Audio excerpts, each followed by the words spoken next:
Kadang kawis orang teh ngaku orang Garut tapi teu uninga karena sejarah Garut.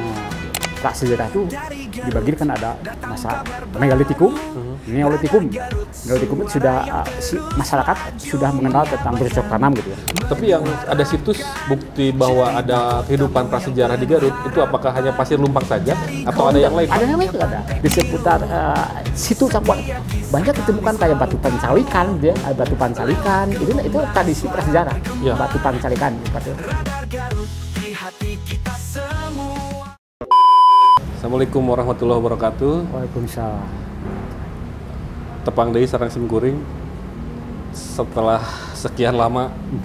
Pasti Pak, ya. Tos lami teu konten. Ya. Ayeuna mah panginten aya konten hoyong ngabahas anu enggal Pak. Kadang kawis urang teh ngaku orang Garut tapi teu uninga karena sejarah Garut. Kawasan simkuring abdi ayeuna simkuring nuju sareng sejarawan khususnya sejarawan Garut panginten ya, Pak Warjita ya. Anjeuna pensiunan di Dinas Pariwisata dan Kebudayaan Kabupaten Garut ya. Nung ayeuna masih aktif berkegiatan secara khusus. Alhamdulillah insyaallah masih.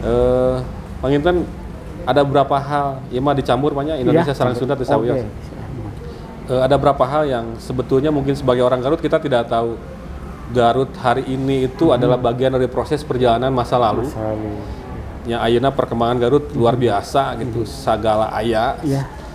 Tapi panginten anu henteu diapal teh bahwa Garut teh aya fase panjang di zaman prasejarah dugi ka zaman modern sapertos kiwari panginten. Kiwari, iya. Ayeuna mah urang cirian heula panginten panya nyirian Garut. Kumaha sih Garut dipayun kapungkur nuju zaman prasejarah Pak. Prasejarah. Oke. Sapertos kumaha Pak? Ya. Upami urang narioskeun masalah Garut Kiwari tangtosna kedah tibeh ditu nya dia. Dari Garut Kiwari mah Garut di Pikawanoh kitu nya di Pikawanoh teh 2 abad yang lalu lah. 2000 tahun, 2 abad Pak? 2 abad, 200 tahun. Oh 200 tahun kapang ya, Garut ya. Garut. Anu padahal gitu nya anu Garut Kiwari teh baheula nama anu wilayah enak gitu nya 42 kecamatan gitu nya. Belarna teh kaereh ka sababaraha kabupaten. Jadi Garut mah seperti wilayah urut-urut di kabupaten lain lah gitu ya. Gitu ya. Nah, dan kenyataannya lamun kabeh ditunakeun kabeh itu masa-masa kerajaan atau prasejarah gitu ya taruhlah ku ayana bukti-bukti gitu ya bukti taruhlah misalnya teh Cangkuang gitu ya nah itu kan sebagai bukti itu bukti apa sejarah selalu itu kan diakui lah gitu ya ayana candi begitu tunakeun zaman prasejarahna aya anu tos ka ieu kitu nya di Garut misalnya situs Pasir Lumpang di Cimareme itu kan bukti prasejarah. Artinya 3000 tahun yang lalu geus aya kehidupan di wilayah Garut ayeuna. Wilayah Garut ayeuna nya Garut. Tah baheulana mah keur can aya ngaran Garut. Taruhlah abad ke-17 nya ya, 17 ke 16. Wilayah anu ayeuna Garut teh kabagi-bagi aya Timbanganten. Timbanganten teh ternyata ti Cimanuk ka Kulon. Artinya Tarogong namanya Samarang, Cisurupan itu kan terus Leles gitu nya. Warna Cimanuk ka Kulon itu Timbanganten. Anu gaduna teh anu cikal bakalna Bandung tah eta Timbanganten. Sementawis anu kaereh ka ada kemungkinan ya dengan ku ayana di Kabupaten Ciburuy aya naskah-naskah itu naskah lontar dan nipah aya kemungkinan baheulana eta wilayah Kabupaten Ciburuy nu aya di Kesempatan Bayongbong kaereh ka Kerajaan Galunggung.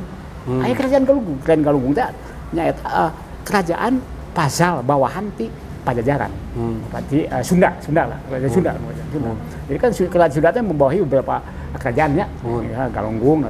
Itu Galunggung abad ke 12. Abad ke-12 itu aya Kerajaan Galunggung anu buktina ku ayana prasasti Geger Hanjuang di Kalau bisa di Cimareme, Singaparna. Singaparna itu kan aya prasasti Gerahan Juang anu menandakeun yen Batari Hyang itu nyusup di Galunggung.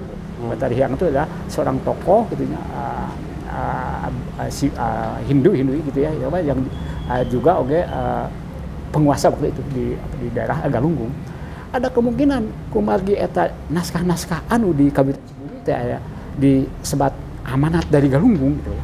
Kan eta aya naskah Sewaka Dharma nya amanat di Galunggung, terus oge aya siksa kandang karesian gitu kan ya.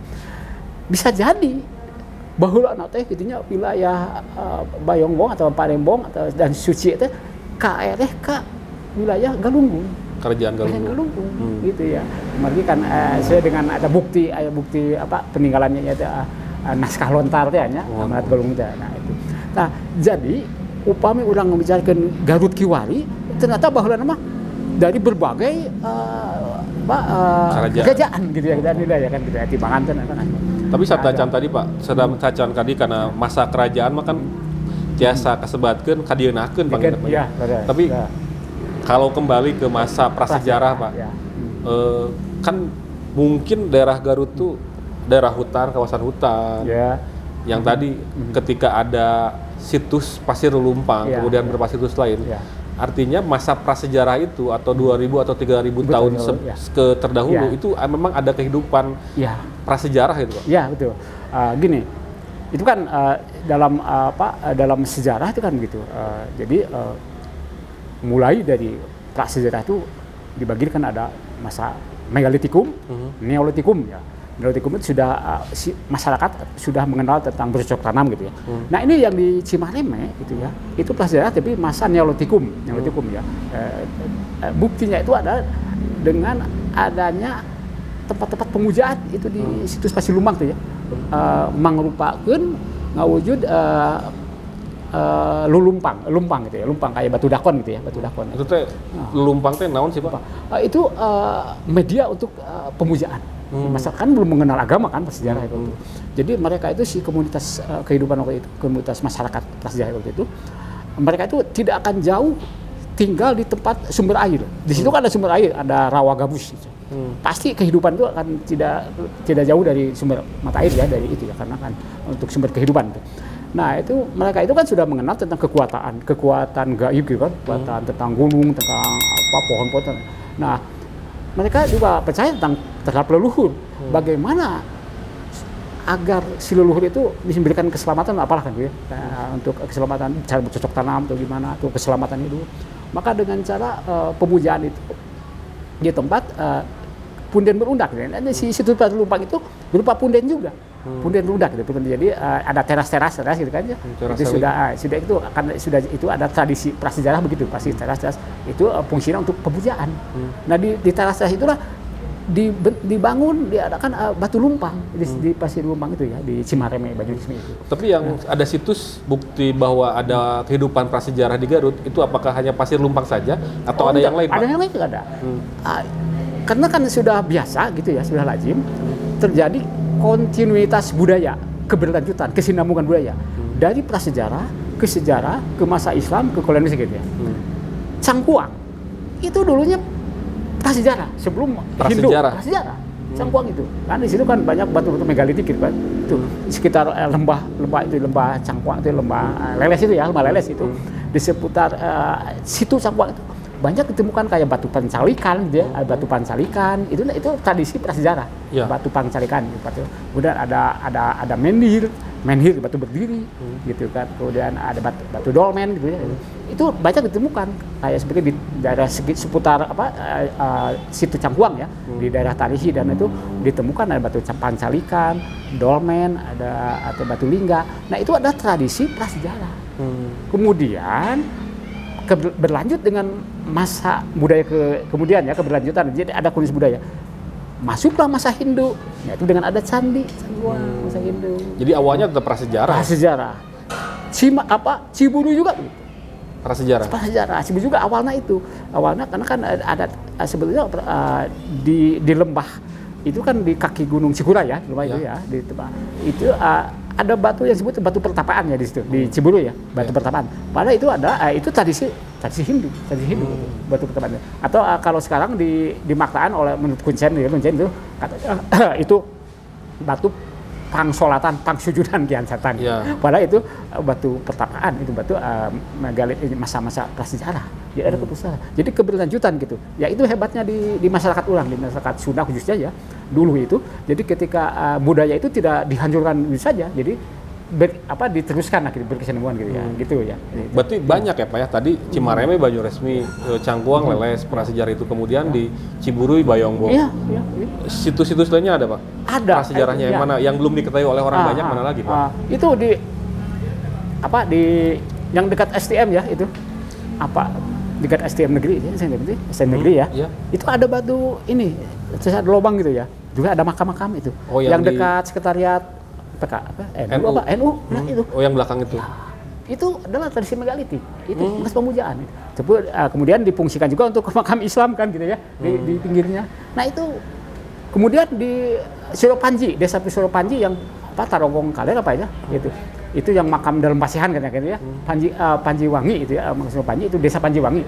Nah itu batu megalitik, itu tradisi megalitik, batu menhir itu dua. Oleh masyarakat dianggap itu makam gitu, makam Suropanji katakan gitu. Padahal itu tradisi megalitik, masa prasejarah di sebuah bukit gitu. Banyak itu. Banyak berarti. Ya. Kalau ini Pak, kalau berdasarkan catatan kan Bapak pernah di Sparbur gitu, ya, yang menunjukkan bahwa ada kehidupan di zaman prasejarah itu berapa titik Pak di Garut Pak? Termasuk yang belum diinventarisir ya. Itu yang saya tahu itu, karena saya pernah melanglang itu ya, pernah itu menyurupai itu. Di ini Cigaruk Tajur Sucinaraja ada itu di situs Sanghyang itu, di situs Sanghyang, Bukit Sanghyang. Di situ ada lingga, ada batu lingga. Batu lingga. Itu menarik sekali itu. Bahkan lucunya itu dikaitkan dengan peristiwa cerita tentang Liman Senjaya, ayahnya Sunan Pancar gitu ya, ketika diislamkan oleh Kian Santang, dia malah nyeret, ada kan nama penyeredan situ, nyeret dan mengahyang di Tajur di Cigadog di Sucinaraja itu. Padahal ada batu lingga, ada lingganya di si batu dindingnya itu seperti bekas kepala gitu, seperti bekas kepala gitu. Itu katanya bekas Handeliman Jaya itu ngahyang bertapa, ngahyang itu dikaitkan dengan itu. Padahal itu batu megalitik, batu lingga udah bekas pemujaan ini masa prasejarah. Cuma dikaitkan dengan cerita itu. Tapi kalau ngelihat sejarah Pak, artinya zaman prasejarah, ya. Berarti putaran orangnya lah, bisa dikatakan putaran orang prasejarahnya sedikit Pak ya? Tidak terlalu banyak. Teman-teman itu ya. Itu yang belum terungkap sebetulnya sih, itu yang baru terungkap sebetulnya jangan heran begini juga, Bang Igo ya. Misalnya ada sebuah komunitas masyarakat mengatakan bahwa itu makam anu gitu ya, makam Mbah Jamu hanya pada batu menhir gitu ya. Itu banyak, kayak misalnya di Gunung Negara atau apa kan gitu ya, ada suatu temuan batu di satu bukit yang disebut makam misalnya, makam, padahal baru nggak terjelas kan makam. Nah itu adalah megalitik sebetulnya di tempat ketinggian lah, misalnya tempat ketinggian ya, ada batu satu gitu misalnya, batu itu kan batu menhir sebetulnya, batu bekas pemujaan, itu prasejarah. Kalau misalnya tidak jelas apa itu makam, bongkar aja, belum itu ada makam itu. Tapi gitu. Artinya itu menandakan bahwa ada kehidupan di zaman prasejarah pada saat itu. Iya, betul gitu.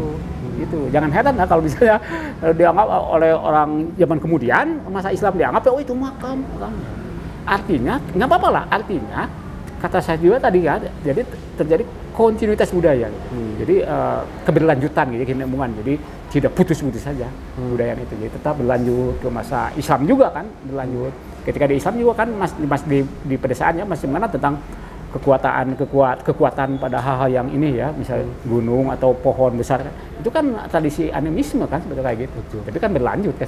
Tapi Pak, kalau misalkan sekarang 42 kecamatan, boleh ngopi Pak atau ngerokok dulu? Oh iya, ya, oke, makasih. Kalau ngelihat sebaran Pak, sebaran ya hitungannya kecamatan sekarang. Ya. Zaman prasejarah itu lebih paling banyak di wilayah mana Pak? Utara.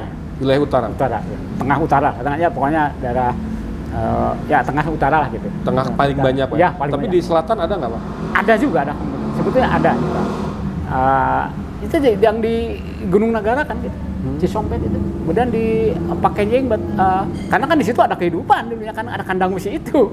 Dulunya kan di Bunggulang dulu kandang besi kan. Karena pokoknya kalau setiap ada kehidupan dulu itu pasti meninggalkan jejak-jejak sejarahnya. Tapi itu kan sebelum masa kerajaan kan, Pak? Ya. Berarti selatan juga ada, tapi Ada. sebarannya tidak terlalu banyak. Tidak terlalu banyak. Gitu. Ya. Kalau misalkan melihat ini, Pak, mereka ini kalau misalkan bisa dikatakan dugaan, Pak. Dugaan ya orang prasejarah ini mereka bergerak dari satu tempat menuju daerah Garut yang sekarang disebut Garut, kemudian kan dulu pasti belum ada namanya ini Garut atau sebelum Garut kan Limbangan gitu. Itu apakah mereka bergeser dari wilayah lain atau memang datang ke Garut kemudian menetap di Garut? Gini, itu menurut ilmu arkeologi dan sejarah bahwa budaya itu datangnya dari barat pasti ke timur, ya gitu ya. Jadi tentu saja terjadi semacam urbanisme gitu ya, atau pergeseran apalah gitu ya. Artinya kan pasti dari barat dulu ya, dari kalau Pulau Jawa ya, itu jelas dari Tarumanegara bergeser kan ke timur sampai ke muncul kerajaan Majapahit kan gitu ya. Itu awalnya dari barat. Berarti dari daerah mana? Bandung? Dari pokoknya Tarumanegara itu ya, dari ujung Kulon lah gitu ya. Dari ujung Kulon sana. Ya. Gitu. Itu pasti begitu hukumnya itu ya, dari barat ke timur gitu.